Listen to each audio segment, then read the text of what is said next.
So now, Brian, before the show started, I said you were looking quite priestly there in your sort with your color scheme and your cardigan and that. So maybe we should come to you for the next one. Celtic in the news for this reason.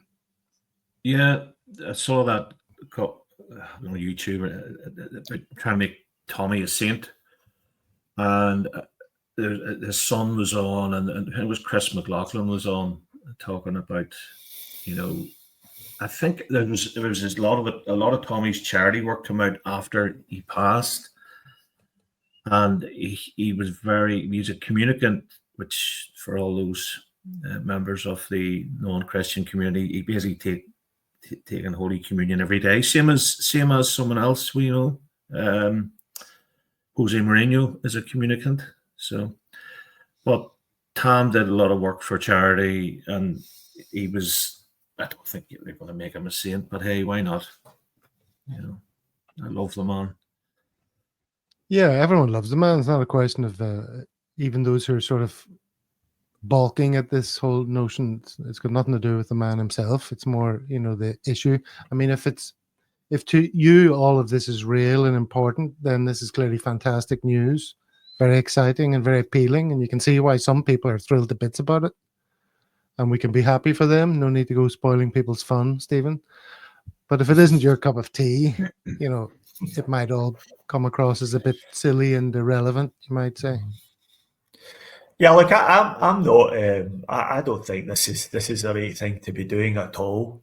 For me, I mean, you all know how I feel about Tommy Burns. For me, growing up as a Celtic fan in the 1980s, Tommy Burns was an absolute hero to me, both as a player and a manager. And it was a really sad day when he passed away at such a terribly young age. But this notion of sainthood, I mean, come on. When I was younger, I was brought up in the church, and the process of making someone a saint was something that lasted for decades. I remember St. John Ogilvie, who was a saint that came out of Glasgow, and it took them years and years and all sorts of investigations into miracles that were supposed to have been performed, after prayers to St. John Ogilvie, and it took them so many years now.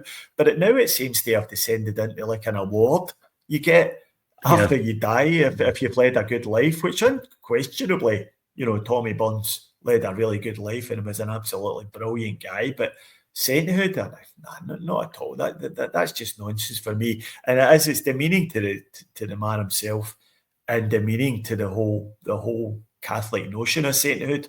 And I'm speaking as a bit of a lapsed Catholic now myself, but I know what people have gone through in the past to make people into saints, and this isn't it.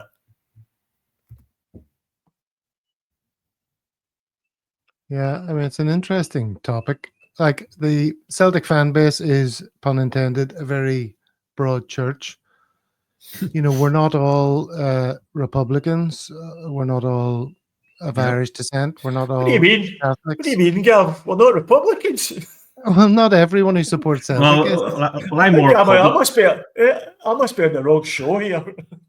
I'm not talking about our show. I'm talking about the entire fan base. Not everyone is exactly, playing exactly the same game here, or comes to the club for the same reasons.